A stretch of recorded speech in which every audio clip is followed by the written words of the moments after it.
our 3 most underappreciated games of 2017. Andrew Reiner. Yeah. I'm curious what number 3 is for you. Let's go around 3 the is horn the here. worst of the 3.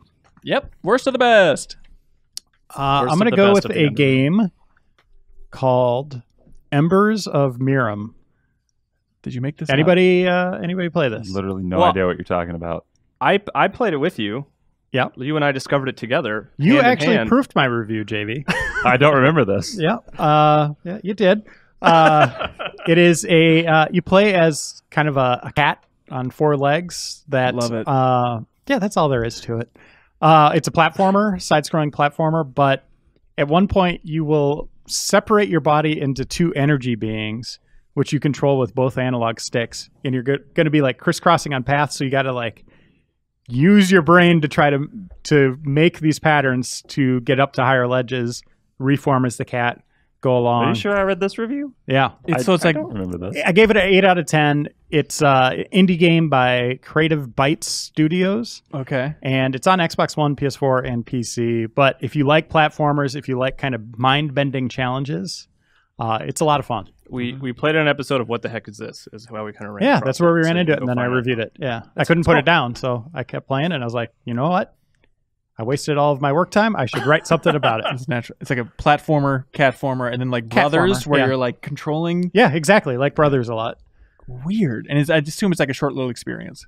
It's 6 to 7 hours, I'd say. God. Okay. Yeah, that's good. It's cool. What was it called again? Embers of Miram. Embers of Miram. Yeah. Interesting. Javy Gwaltney, number 3. Number 3 for me is Everything, and I don't mean all the games that came out in 2017. I mean David O'Reilly, I believe is his name. It's actually presented as David O'Reilly's Everything. And if you haven't heard of it, this came out back in, I believe, spring. And if you take the mechanic from Super Mario Odyssey, where you throw Cappy at people and take over them, and you just make an entire game about that, where you're just taking over literally everything in sight. From trees to animals to atoms to molecules to entire like star clusters. Yeah. That is that game. It's the only it's a very sort of chill game too. It's like it's one of those games that's like take a look at the wonder of the universe, and there's an orchestra in the background, and it's kind of got that sort of flowy journey vibe where you're, as far as movement goes, where you're floating a lot. It's so chill. You can literally set down a controller, get a big bowl of ice cream, and just watch the game play itself, which is something pretty rare. But in that game, it totally works as like borderline screensaver game. Yeah. But there's like so much that happens. Like if you look away for 1 second, maybe you leave your character in the water, you're a fish or something, you're just swimming around. You look away for like 2 or 3 minutes. You go get some coffee or something. You come back. You could be like, an air jet, like soaring through the stars past like suns and like moons and just all this stuff. It's a weird game, and I really dug my time that I spent with it. It's not the most exciting game, like if you're all about adrenaline and shooting stuff and whatever, but I dug it. It's a fun experience. What'd you call it? An air jet? Yeah, whatever. I don't care. Yeah, come on, the air jets. I'm waking up. A rocket ship? Dude, No. it's 2:30 in the afternoon. A 747. Yeah. Not like a ground jet. There might be a ground jet. Who's to say? Who are you to say, Andrew Reiner? You really left out the coolest thing about the game too. What? Is along the way it'll play recordings. Oh, that's cool. Of just weird philosophical statements. That's not cool, Ben. Are you kidding me? It's the highlight of that entire game, where it's just like, I forget the philosopher's name, but it's just good mind-bending little quotes taken from a British like a lecture series. Yeah. Yeah. I'm sure someone in the comments will tell us. They're not. I was not fond of them. I think a lot of people are. Dan Tack is super fond of them. He would like Slack me messages that were just like quotes from that lecture for weeks on end. He tried to turn philosophy into a meme. Is that what you're saying? Yes. That's so horrifying. I found that to be really fantastic. Yeah, I thought it was a fantastic little game. It did a lot of interesting stuff. Yeah. It was in my room for consideration. Too. Oh, Didn't okay. make the list, but everything. Also, only looks like it sold like 100,000 on Steam. I think That's it's a bummer. I think it's worthy of more attention. It's almost borderline underappreciated, I'd say. Yeah, it's on PS4 too. If you don't want to play it on Steam, I don't think it's on Xbox. Yeah, you need the 4.2 though. Yeah. Kyle. My number 3 is perhaps the polar opposite of everything. Agents of Mayhem. I had a good time with Here that game. we go. No one else seemed to like that game. It's stupid fun. It's crazy. Shooting is a lot of fun. Characters are fun. Story is present. Jokes don't always hit. Jokes rarely hit, but it's a fun action game, and it has like it has that Saints Row sense of humor that is fun to kind of be a part of. That was a lot of negatives you just listed, though. Where it's like this doesn't work, this doesn't work, this doesn't work. Also, Kyle, but there were smaller aspects of the game, like let's say like the jokes don't necessarily hit. It's okay because I like the sense of humor of the game, even if I don't like all the punchlines, I appreciate like how goofy and silly and stupid it is. I don't want your compliment towards our Thanks Gaming segment anymore. If you're standing up for Agents of Mayhem, I feel like I got thrown under the bus for some reason because it wasn't Saints Row, and that made everyone upset. But it's but it's it was a fun shooter that I had a good time with. So everyone else hating this game is because everyone else wanted Saints Row. I mean, no, I can't say I can't speak for why everyone didn't like why everyone disliked the game, but I feel like out of the gate because it was confusing and everyone's like, wait, why isn't this Saints Row? That gave it like. It started kind of lower down. Like it had to sort of prove itself. And for a lot of people, it didn't. But for me, I enjoyed it. I had a good time with it. If you just want that mindless it's shooting, a fun shootery thing. 20% of jokes hit. Yeah, yeah. But I also I enjoyed the really bad jokes. Just being like, oh God, are you serious? Like we made a whole video about it with Leo. It was Leo, you've played a lot of this game, right? Yeah, I like it a lot. What can you back up that Kyle said, and what do you disagree with Kyle about? We're on the same page. Everything and nothing. That game's good combat Bond was movie. really fun. The combat's fun. Yes. Yeah. There's lots of interesting stuff you could do with like speccing characters towards certain things. Yeah. Like different weapons? Or what are we talking about here? As an example, I had the character Johnny Gat. He has a shotgun, and I had it so when you shoot someone and kill them, you get a bullet back, and when you dash, you get 2 bullets back. And so I was super mobile as this guy, and as I was moving more, I would never run out of ammo. That sounds really cool, actually. Leo makes a good point. You know what, Leo? Thanks for chiming in. You really sold me. I got to check out this. I want to play this now. I did my Kyle, best. you're bad at your job. Oh, well. Yeah. I did go in the booth before we started and asked Leo to back me up on this. So and I very he nearly just read didn't. that line on a piece of paper. But underappreciated. Certainly not like one of the best games of this year. You know, like this year was insane. But it is a fun shooter that I feel like a lot of people ignored. Yeah, and it kind of has a sad, rough ending to the story where there's a series of layoffs at Volition then after that fact. What do you think they're going to do next? What do you want them to do next? I don't know. That's a tough question because like I don't know if I necessarily want them to just be like, you know what, this didn't work, let's go back to Saints Row. Yes! It's such an easy they should do that. parachute. But the creative director, Steve Jarrells, he's at Valve now. I believe he's still at Valve. Okay. And so even going back to that isn't a safe bet. And it seems like Get Out of Hell was a big swing, and it was something weird, and it seems like people weren't even crazy about that one. So the idea that they could even hit that bar again? I think the thing that I would want is like they're good at like a third-person shooting action, and they're good at like a driving and stuff like that. But I want them to get away from Saints Row. I want them to do something entirely new that can't even be confused with Saints Row, because I think that was part of the problem with Agents of Mayhem. Yeah, it's like, oh, this kind of looks like Saints Row. It kind of takes place in the same universe. It has Johnny Gat in it, but it's not a Saints Row game. Like I would rather them use their development chops of making good action game and apply it to something different. Like Summoner 3. Sure. Okay, that's their work. Yeah. No, they're a fascinating studio. All right, Kyle. I did it. I did a good job, me. Proud of you. I love you. Number 3.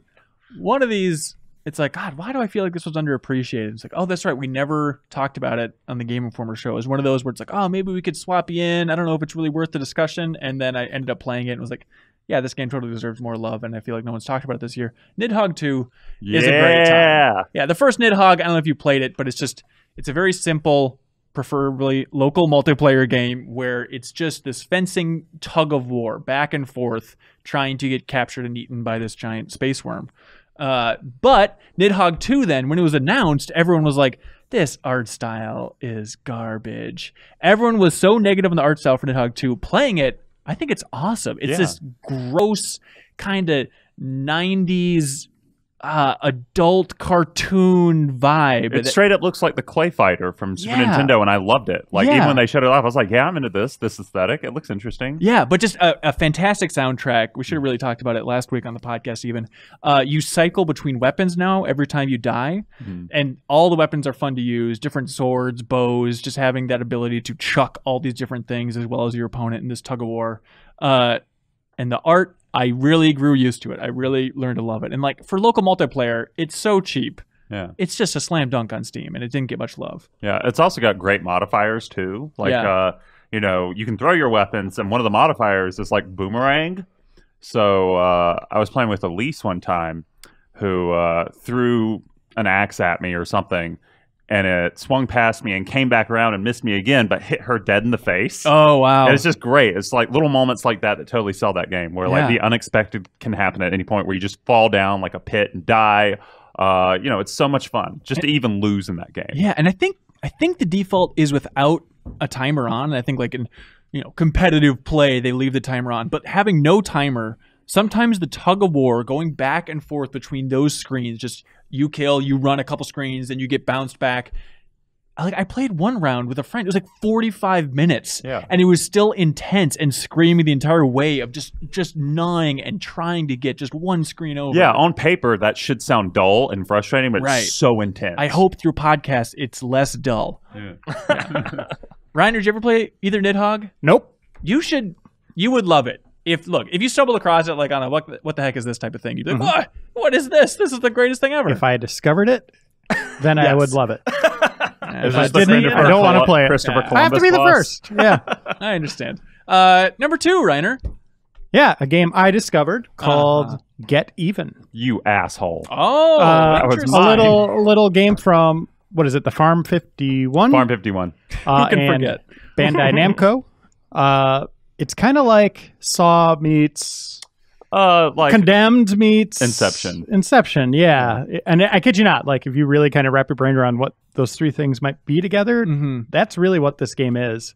It's a stealth shooter where things go wrong. You go to investigate something that's going on, and you find out you end up kind of going through your past wearing this weird VR device that's strapped to your head by a weird Saw-like being. Yeah, and you're a contract killer. Like, that's your whole thing that you start off with. That's not a spoiler. You literally learn that in like the first 2 minutes. Yeah. So, like, you're a character with a shady past.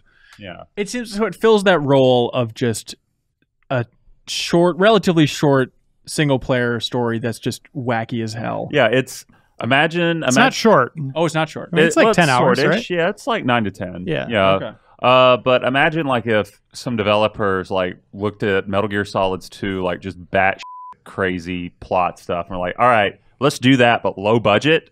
Like that kind of weird, ambitious conspiracy. Just Arsenal gear, blown out. Just that sort of like ridiculous amount of plot twists. And none of them are as good as Metal Gear Solid 2. Let's be clear about that. But that ambition to like sort of hit that high note of like, let's just go all over the place and make as many twists and turns as possible in this sort of like mind setting. That's what you get with Get Even. Man, it's really cool, and there's a lot of lore to soak up, like stuff on the side. Yeah, they mess with you with visuals, things changing in front of you, and it's not jump scares. Like, it's just like straight up like, oh, we're distorting the landscape before you and stuff. Okay, but you'll run across other people that are like in this experiment as well, like wearing these masks. That, do you trust him or not? So there's some player agency, and like, do I let this guy live? Should I let him out of his cell? What's going to happen if I let him out? Like, what's he going to affect? Is he going to come after me? I had a good time with that. Like, that's a game like JV recommended to me, and I was like, I'll give it a shot. And then the credits were rolling. I feel like our odds when I tell you to try a game are like, what, 1 in 4? That you're like, 3 of them are like this is 1 garbage. in 100. 1 in 100? Yeah. That's fair. Let alone your So there's the one. There's the one. What's the next 4 years? What's the downside? What's going to be a pain in the ass when I play this game? It's ugly as hell. Okay. It is very ugly. It's not like, what am I looking at? I mean, it looks like it looks this gen, but doesn't have all the polish. No. It doesn't have all the polish. For those just listening, JV is violently shaking his head. He's spinning in a chair. It looks like a beginning PS3 game, like first-person shooter. I think you're misremembering. Like, let's go back and play some Haze, and I'll show it looks you. like Haze. Like, it looks that level. It looks like Haze. It looks You real take that bad. back. Don't It looks say real like bad. Haze. Conflicting reports. I don't love know this how game, this but game looks. It looks real bad, but I love it. And it's all about a VR helmet, but there's no VR component involved. There's no VR. The way it should be. Oh, wonderful. Was that your number 2, JV? It was. I thought Reiner was going to pick that as one of them, so I had to swap out ready to go. So I've got one. Okay, what's your number 2 then? It's good. Interesting that you mentioned VR My second one is actually Robo Recall. What a great choice. What a great choice. Because Robo Recall is really fun. I feel like there are so many VR games out there right now that are basically demos, like tech demos. It's super expensive tech demos. Yeah. And this is the one, I won't say that it quite gets out of that territory, but it's the closest one. Because like the levels are laid out really fun. It's just so much fun. The premise is like you live in a futuristic city and there are a bunch of robots who have gone crazy and you're supposed to beat the crap out of them, quote unquote, retire them. And it's so arcadey. I think its biggest inspiration is like Time Crisis. Like there are score modifiers and you can pull out guns that have like not infinite ammo, but you basically just throw them away like Reaper does in Overwatch and just get more guns. And you can do combos and like for example, let's say a robot runs up to you, you can grab it by like the chest and rip off its head and bowl it into another robot to kill it. And it's just zany and over the top and super fun. And it still has the transporting thing for like moving around, but the way that the levels are laid out, it makes it feel like not that you're actually moving through them, but that you're not standing in one spot or just like a big space, but that you're actually like moving through levels. Well, I think what's also important about it is that it stays fun even if you are standing still. Yes, it stays fun even when you are still. Yeah. But I adored this game. I reviewed it for us. I think it's the best VR game out there right now. Wow.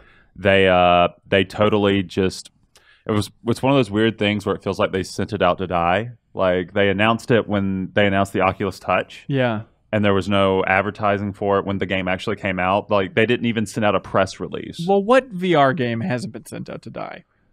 That's totally fair, but it's just so much fun. Like even out of the context of VR, it's really, really fun. And I feel like it was the first game that I played that was like, okay, I could totally see someone, you know, a consumer who's not really into video games, or even someone who's like hardcore into games, like playing this in their living room and having a fun time and coming back to it over and over again, versus like the novelty of the Batman game, which you play once and you're like, okay, that was fun, but I'm never going to touch this again. Yeah. Robo Recall, like I want to leave this podcast right now and go play it. Yeah, but it's do. super, super, super ugly.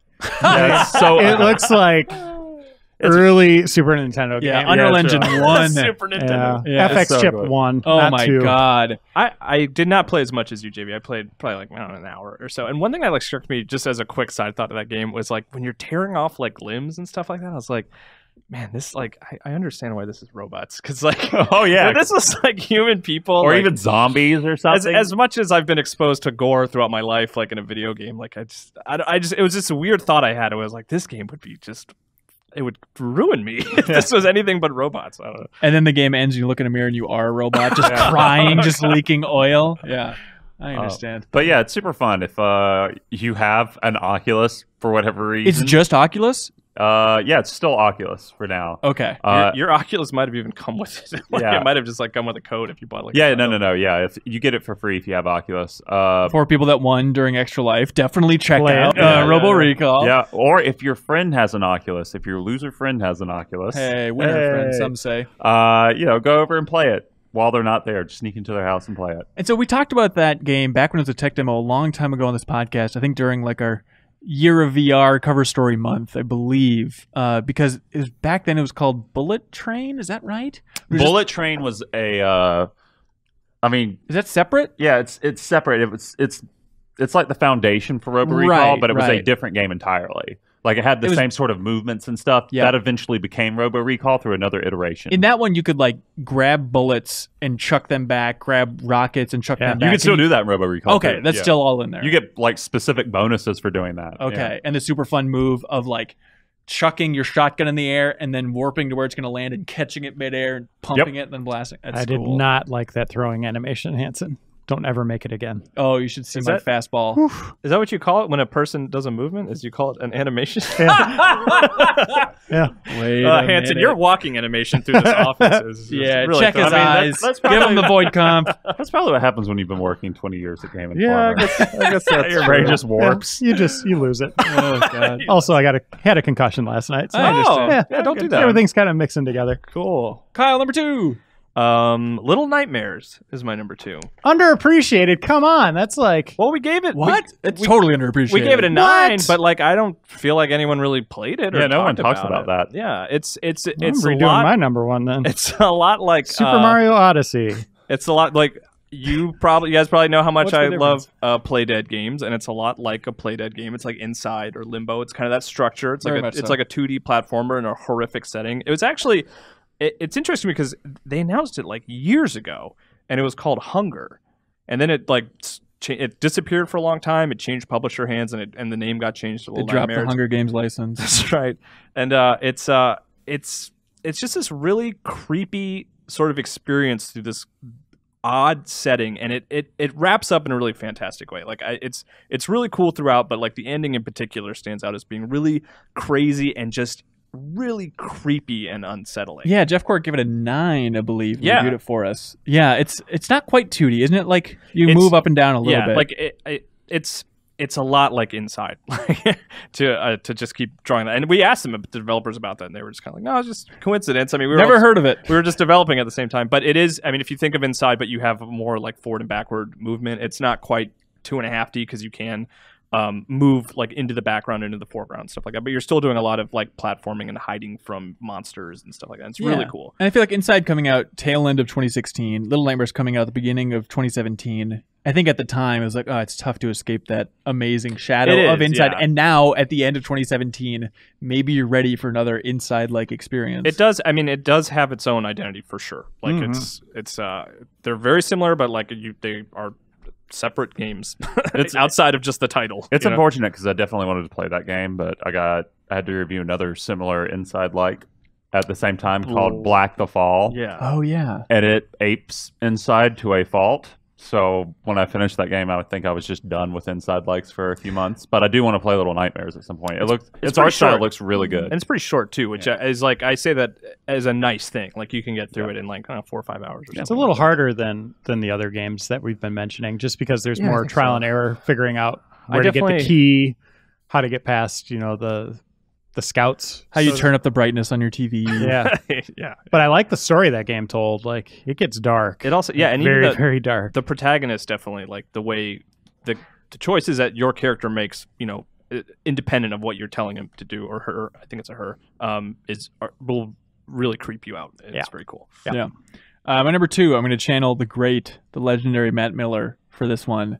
Nex Machina from Housemarque, the twin stick, bizarre kind of sort of spiritual successor to Robotron 2084 that they did in collaboration with Eugene Jarvis, who we had on the podcast a while back. If you just want a good twin stick, kind of relatively mindless arcade insanity fun experience, looks great on PS4. It's also on Steam. I would recommend checking it out. It's great for co-op. It's one of those that I just keep falling back to with friends again and again. I'm like, let's just keep playing Nex Machina and see how far we can get through this experience.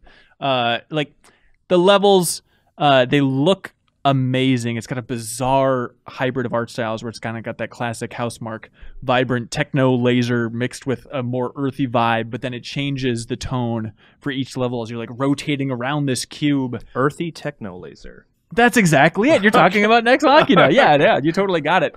And it also has kind of that sad ending, which we didn't talk about on the podcast, but Housemarque releasing that statement, which was bizarre. Just like, yeah, never mind with all this arcade stuff. We've been doing this for a while. We've kind of been shouting into the void, especially with Nex Machina, which seems like they're really proud of. And Miller gave a 9.25 for the love of Christ.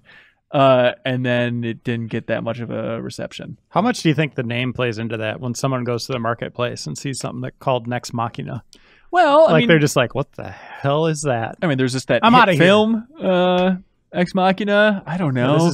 I think a lot of people might just be like, I don't even want to investigate what that means. It's the curse of the X. Like, that's what brought down Deus Ex Mankind Divided, too. Is just people are sick of the Deus Ex Machina stuff. Yeah. Enough with the references. Every JRPG. This is too highbrow. But it's just the perfect combo of the summer I played a lot of Robotron 2084. I've dabbled with it before, but that game, it's really up there with like Miss Pac-Man in terms of like high score competitions and just quicker overall rounds. And I think it's so much fun. And then to have the completely fresh take on it with Nex Machina, save any humanoids along the way. Good arcadey fun. Yeah. Miller. I'm sorry, Reiner. Number 1. I'm going with Golf Story. Oh, here we go. Did you change it at the last second there? Maybe. All right. We'll never know. Yeah, I will never reveal that. It is a absolute delight. Like one of the most charming games I've played in a long time. I played Super Mario Odyssey. This game, I think, has more. Easy. Tread lightly. In that has more charm. Yeah, just because it goes absolutely bonkers, and they have a really good time with it. Odyssey's pretty tame, but Odyssey is more what you're seeing, right? It's more visual. This is like you will have rap battles unfolding in front of you between like millennials like JV and old people like me, I mean, you'll be doing archaeology missions, digging up dinosaurs, taking on like ghosts in a graveyard. I just thought it was an absolute delight the whole way through from start to finish. And then there's a great golf game there too. Yeah, there's also a golf game wedged in there somewhere. Where it's breezy enough where it doesn't feel like it's 18 holes. They never go that far. It's just quick 9 holes here and there. The competition's pretty good, giving you different dynamics and how they approach the greens. And some guys are like really cocky pros. Other ones, like the old people, they can't even hit it down the fairway. I don't know. I haven't seen a game like that take so many chances and just being different. And I think that's something that really makes this game special. And it's a must-have if you have a Switch. Even if you're not huge into golf, I mean, you do need to appreciate it. Yeah. But I think from a storytelling standpoint, you'll dig it. You don't even need to appreciate the sport of golf if you would maybe get a thrill out of a swing timer mechanic. Well, What's that called? The thing that you get is 3-click system. I guess so, yeah. Some of the puns, if you have a familiarity with golf terms, like the puns, maybe you would catch more of them. Yeah. But yeah, I've been having a great time with it too. I haven't finished it yet, but it's a lot of fun. It seems longer than I thought because I'm like maybe 9 hours in. So you're getting close. Then. Okay. You have to be. Yeah, I definitely want to give it a try. It's on my Switch. I think it's got to get through some seriously, I think it's just so fun. Smiled all the way through that game. Smiled and walked around the office explaining how much you were smiling at the time. I'm playing golf. Look at this on the go. He just came and stood by my desk and did that for like 20 minutes. Yeah, that sounds about right. That's the big advantage of the Switch is Reiner will just come stand by you while he's playing games now. Telling you every impression he's having. Oh, this is good. 5 minutes later, this sucks. Little off on that swing meter on that one. I'll get it next time though.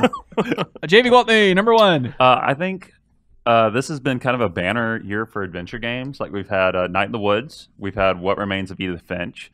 Tacoma, which is pretty solid. My favorite one out of that whole adventure genre is a cyberpunk horror game called Observer. No. That's right. This is why I forgot about Get Even, because I feel like you describing Observer, it's like, well, that just seems like it eats that lunch in a similar vein. Mm-hmm. I think there are enough differences there. Okay. Like, Observer is much more focused on horror than Get Even is. Get Even is, definitely meant to be mind-bending. And when it is, focused on horror, it's sort of torture porn horror in a way, almost. Hey, Kyle, there you go. Yeah, for Kyle Hilliard, big torture porn fan. Love it. Show the shirt. But the reason I loved brutal, man. Ooh, all right. Sorry, I'll zip that hoodie back up. Sorry. Oh, wow, that was wild. Goody. But the reason I loved Observer so much is I'm a huge cyberpunk sort of fan, and cyberpunk games, I love them, but they usually sort of run sort of the same circles. Here's this huge sort of cityscape that you're exploring, and usually an RPG or action sort of setting, or some good ones like Shadowrun. Yeah, Shadowrun is one. Golf Story? Yeah, Golf Story. Okay. Cyber Golf Story. Ooh. Cyber Tiger? Yeah. Reiner's just Deus Ex has that sort of vibe where you're exploring hub worlds and such. Observer doesn't really have that. It has a broken down apartment complex that's very reminiscent of the one at the end of Blade Runner. It's hub apartment. Yeah. All right, yeah. Where it becomes this sort of haunted house of horrors. It's really fun. Like the one with the creepy dolls going around and the little people in Blade Runner, like that one? What? In Blade Runner? Yeah. Actually, yeah. Yeah. I mean, that's exactly what it is. Yeah, that is what it is. Decrepit, Yeah. I'm sorry. I thought you were like being Hanson. No, yeah, you're absolutely right. No, I'm being Kyle right now. Is it the one with the creepy stuff? Yeah, it's the one where he gets in a fight with Roy at the end. Yeah. It is exactly that, except people live there. And Roy's in the game. Roy is in the game. Oh, is that right? Yeah, he does a terrible voice acting job. No, he's really bad at it. He's phoning it in. It's so obvious. But, it's got tinges of Silent Hill psychological horror, where, it's not one of those deals where you have to avoid monsters so much. There is some of that, but it's not to the level of like Soma and Layers of Fear and what was the other one? The Amnesia. It's not to that level. They're like 1 to 2 sequences at most. Yeah. But it's just such a good story, I feel like, and there are binary choices that you get to make that affect how it ends, and it has such powerful, creepy imagery. It's just a good melding of two genres that you don't really get to see that often, horror and cyberpunk, and I loved it. And you play as Rutger Hauer. Yeah, we we just said that. Is it tough? Rutger Hauer. Is it tough to be Javy in the year 2017 where you're talking about the game Observer and it seems like no one will listen to you and give it a try? I mean, apparently, like, that's how everyone is. Like, Titanfall 2, like, no one played that. How dare you? I raved about that game. No one played Wolfenstein 2, yeah. Well, actually, a lot of people have played Wolfenstein 2. You guys. People haven't bought it, though, is the thing. Yeah, that's what I meant. No, I mean, people in the office play Titanfall 2. Yeah. But, like, no one's buying the games that I like. Yeah. So if I like your game, that means it's cursed, and I'm sorry. The kiss of death right here. Kiss of death. You better hope that I hate your games. On the Wolfenstein 2 front, though, we should plug that you guys had a very long discussion. It was basically a game club discussion. Oh, yeah, on Spoiled. Yeah, spoiling everything of Wolfenstein 2. You can find it on the site or on YouTube if you're interested in a very deep dive in Wolfenstein 2, which was, it's just funny from my perspective, because I wanted to produce that video, but I didn't get very far in Wolfenstein 2. And so I was curious, we're like, what is everyone talking about? What are these moments? And you guys glossed by so much insane stuff. I wanted to just shout from the booth, like, stop. Did you just say this location that I think you said? Is this literally that location? It seems insane. No, it is an absolutely insane game. But yeah, Observer's. Observer's good too. Yeah, Observer is pretty good. But that's my most underappreciated game this year, I think. That's beautiful. Kyle Hilliard. My number one is a 3DS game called Bye Bye Box Boy, which is a really good. I like the original Bye Bye. I like the original Box Boy a lot. I like the second. Let me start over. Oh God. I like the first Box Boy. Yeah. The second Box Boy, which is called Box Boy, is okay. But then the third one, Bye Bye Box Boy, really like turned it around, and it's like a great improvement over the first game. It's the best of all the Box Boy games. It may be the last Box Boy game. Well, that's what I'm trying to figure out. How much do they frame it as? They call it Bye Bye Box Boy as the Bye Bye Birdie pun, or as like the send off for this beloved character? I think they just like the alliteration. I don't know. He doesn't. It's funny to say. He doesn't like die in the end or anything. Well, come on, now I don't need to play it. But, gun in the mouth, like Metal Gear Solid 4. But like there's all kind like the way the game works is your box, then you can kind of like duplicate yourself to make like stairs and climb and stuff like that. But they mix it up a lot. They have like these other boxes that dramatically change how you approach each puzzle. So every stage feels distinct and different, and it's got a cool soundtrack. It's from the guys that make Kirby. It's a really good 3DS game, and I would like to see the series continue, but I like this game so much that I would be okay with it being the finale, so to speak. Like it would be a really good note to end on. So go right for this if you're curious about that weirdo Box Boy series. Yeah, no, yeah. You don't have to play the first two. Like just Bye Bye Box Boy is the best one for sure. And it was it's good. They should change the spelling of Bye Bye to B-U-Y. Yeah. I'll send him an email about that. I thought you were going to say Metroid Samus Returns. I considered it for sure. What? You guys don't understand Underappreciated. Hang on, Reiner. Go ahead, Kyle. No one is talking about Metroid. This fantastic Metroid, on Twitter, this 2D Metroid game that people are like have been screaming about. Nobody's for talking years. about Call of Duty either, and those end up being the best seller each year. We have an office filled with people for 7 years. I've heard them screaming about how they want a new 2D Metroid game. One comes out.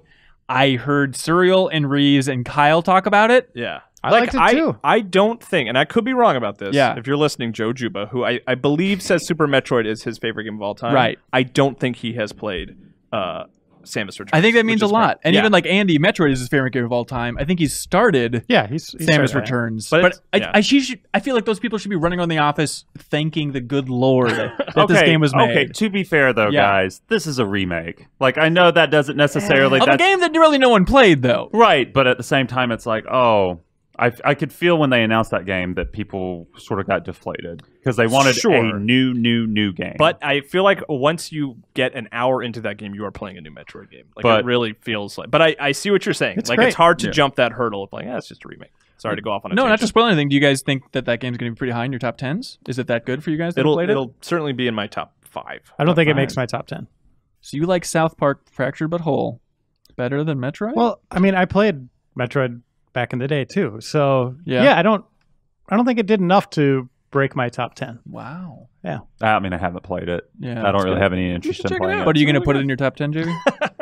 It's not here, Hanson. Are you in a point where you're like cramming for your top 10 at this point? No, absolutely. I have a lot of people who are trying to convince me to go back and finish Persona 5 before the end of the year, which good luck with that. Impossible. Incorrect. I don't think anyone's finished that, right? No, Yeah. no. But I don't. To answer your question too, I don't think South Park makes my top 10. Oh, you said it was earlier. I'm curious. You totally did. When? Again, I had a concussion. So, yeah. I can't remember. Lucky's Tale, right? Like totally. Oh man, just Hey, I played Breakthrough. that last night. Speaking of underrated, well, I don't know actually. But I'm really looking under. Well, no, underplayed. under nothing. Under Mario. Yeah, Under Mario's looming shadow. Oh, wait, Bubsy or Lucky? Lucky. Oh, lucky. Yeah. Oh, lucky. I love the Thanksgiving break. It's a good time to. It is, I think, the time to cram for all of these games before we have to lock down our top 50 list and argue about that, and then get our private personal. I hope my top parents 10s. are into Wolfenstein because they're gonna see it in action. Oh God, really? No. Yeah, I was about to say you're not playing that in front of Claire. No, you or my really should parents. not play that in front of Claire. Oh, Please God, don't play it no. in front of I Claire. won't. You don't have to tell me that. So, hey, my number one. It's a game we talked about on the podcast a while ago. JV just mentioned it earlier. What Remains of Edith Finch?